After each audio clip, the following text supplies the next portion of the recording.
Hey everybody, Elida Zweidler-McKay here with Engaging Leadership, where we're all about helping you become an engaging leader that people want to follow, and also helping you engage the leadership in your organization so that you can move your projects and your initiatives forward and get the kind of recognition that's going to move you up in your career.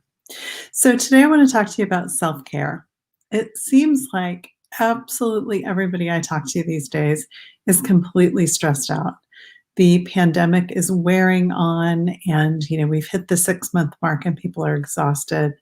There's a lot of anxiety about the upcoming election and the political landscape in our country. And there's an economic situation that has most people living with some level of worry about their jobs. I mean, even people who aren't worried about whether they're going to keep their job are still worried about how they could possibly tackle all the work that's ahead of them between now and the end of the year. So people are just stressed out. And what I'm seeing is that in the face of that stress, there's sort of two competing impulses. One is to pull the covers over your head and hide. And while for most of us that's not literally the way that we're hiding, there are other coping mechanisms that people are using to hide. Maybe an extra glass of wine, maybe comfort food, maybe binge watching some television shows. All of those activities seem like relaxing, but actually they may not be so refreshing. It doesn't necessarily help or make you feel better to escape in those kinds of ways. It does for a little while, but over time you can even start to feel worse as those activities start to sap your energy rather than really rejuvenating you. The other impulse I see is people just digging in and working harder. They decide they're just going to grind it out. So they push through work and they worry about work and they're focused on work until they drop every single night. And it just becomes one endless day after another. And while this approach at least has the benefit of, being productive and getting things done, it's not actually any better. No one performs at peak levels when they're pushing that hard.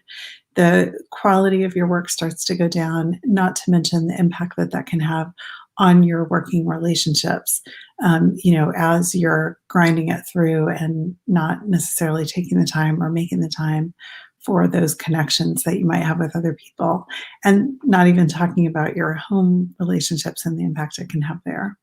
So neither of these strategies really work because neither of them get to the heart of what you really, really need when you're full of stress and full of anxiety and overwhelmed. Neither provide true self-care. They're on the surface, but what they're doing is avoiding the real issues that are underneath it. And the real issue, the heart of the matter, the true self-care that you need is a loving and supportive and hopeful internal dialogue, what I call your internal executive presence, showing up for yourself as the leader that you try to be for other people and as the leader that you wish you had in your organization. That is 1,000 times more powerful than any other version of self-care. After all, you could still be soaking in a candlelit bubble bath, but obsessing about work. It's not going to be refreshing. Or you could go for a nice walk in a sun-drenched, fall color day. But if you're still worried about your next deadline, that's not going to be refreshing either. So with getting your thoughts dialed in, when you can get that to happen, then you can tap into self-care anywhere. And it doesn't rely on being able to go out for a mani-pedi or go to a spa day. And that ability to really refresh your energy and to strengthen your outlook is going to get you through any challenge. In her book, Positivity, the author refers to research that suggests that positive and open mindsets contribute to exploration and give us a more accurate mental map of the world.